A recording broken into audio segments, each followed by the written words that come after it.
These are the questions that I'm going to look at in this video, where you have complex numbers and you're going to be asked to add your complex numbers, subtract your complex numbers, maybe multiply your complex number by 3 and add it to 2 times your other complex number.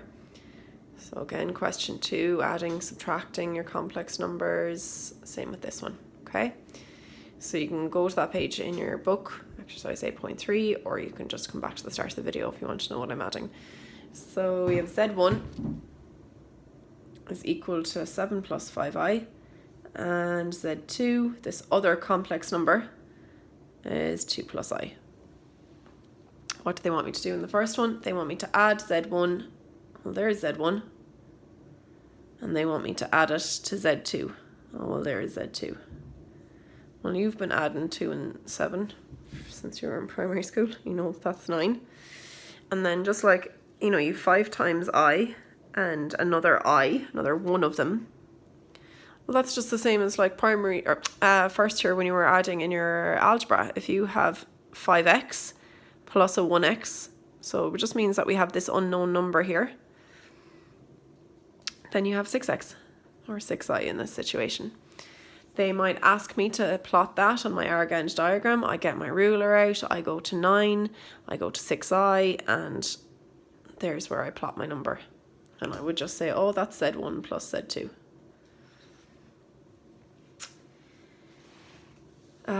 Part 2, they have said, now I'm going to go into a bit of detail here on this one. If you found it easy, you might want to skip on, but you have Z1 and they want you to subtract Z2.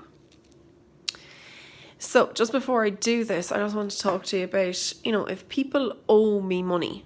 So let's say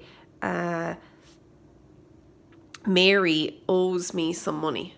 So Mary owes me money, and Joanne also owes me some money. It's just another way to say that is that Mary and Joanne owe me money. So it's not like, oh, Mary owes me some money and Joanne doesn't, like she's up money, I owe her money. It's not like that. It's because the brackets are here, it means that that minus is impacting on both of these things in it. Anything inside in the bracket, the minus will impact on.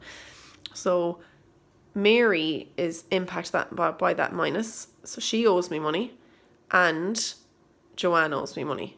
So Mary and Joanne both owe me money. I'm just been a bit lazy maybe about the way that I'm writing it. Or I'm just writing it in a variety of ways, just like you might say something in life in a variety of ways.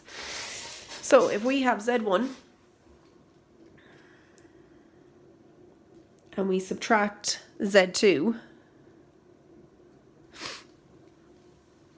so Z1, and we're going to subtract all of Z2, well then take your time, it's 7 minus the 2.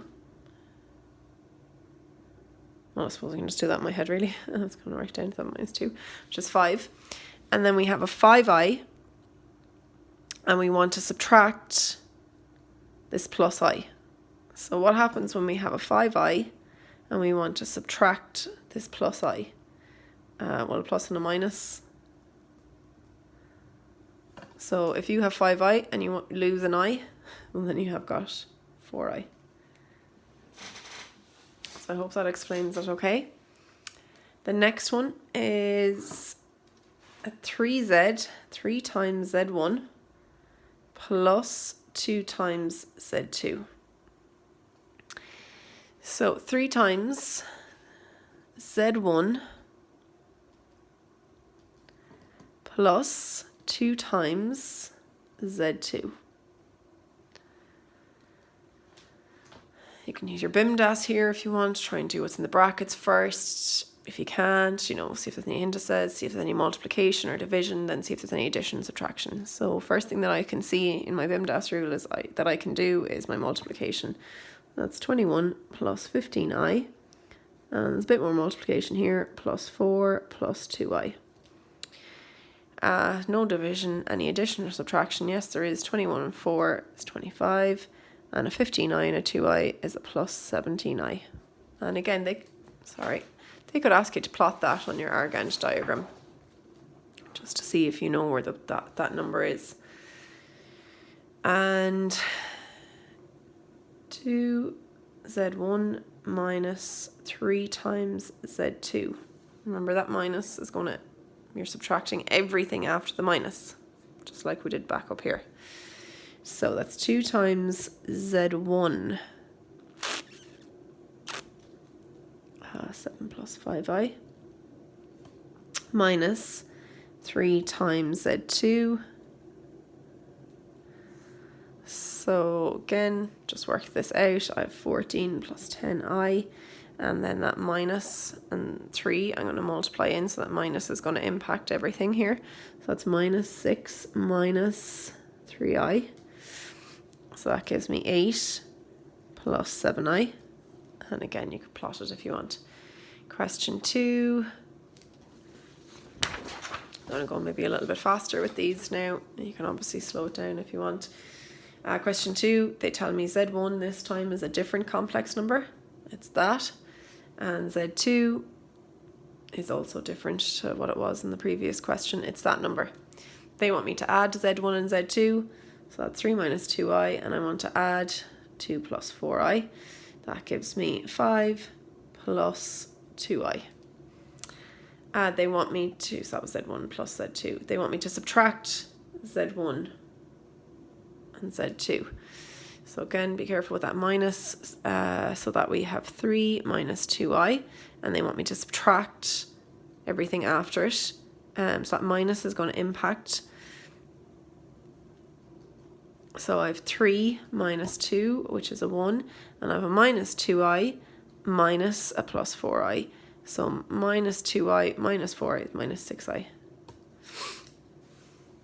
And the next one is Z1 plus 3 times Z2. So that's Z1 plus 3 times Z2.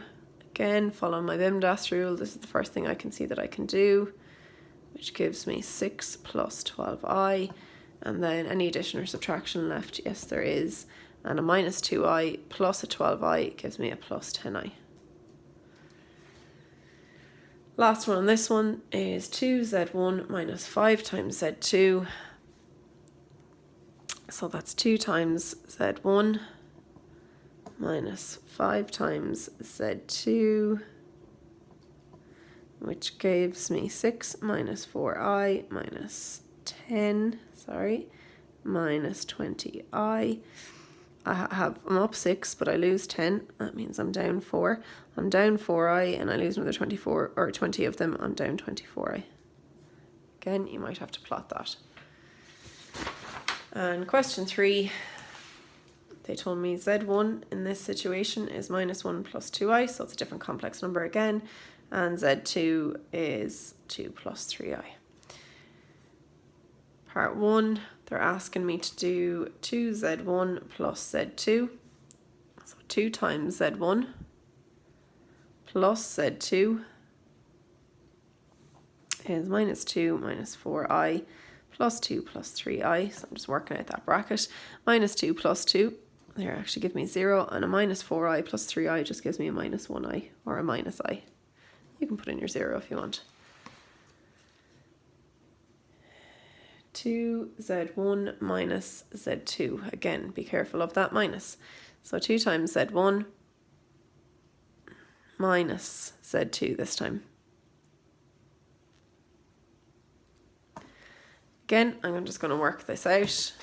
Minus 2 plus 4i. Oh, sorry. I'm just after seeing something. Minus 2. I made a mistake up here. That's a plus 4i, which gives me a plus 7i. Sorry. I accidentally wrote a minus up there. Apologies. So I've worked this out. Now I'm going to work this out because that minus impacts everything after it. Minus 2 minus 3i. Down 2 and I lose another 2.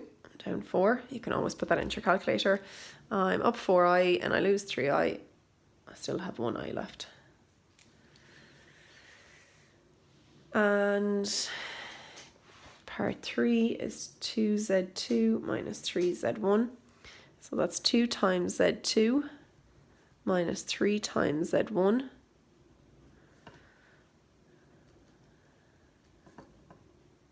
careful when you're multiplying out there. Now that minus is going to impact everything. So that's plus 3 minus 6i. And I end up with 7. Just 7 or 7 plus 0i. But to be honest, I'd just be writing 7. And z2 minus z1. So z2 minus z1. Just be careful with that minus. You're subtracting. So that's 2 minus and a minus is a plus 1. So that's 2 plus 1, which is 3. And then we have 3i minus a plus 2i. So that's 3i minus a 2i gives me a 1i.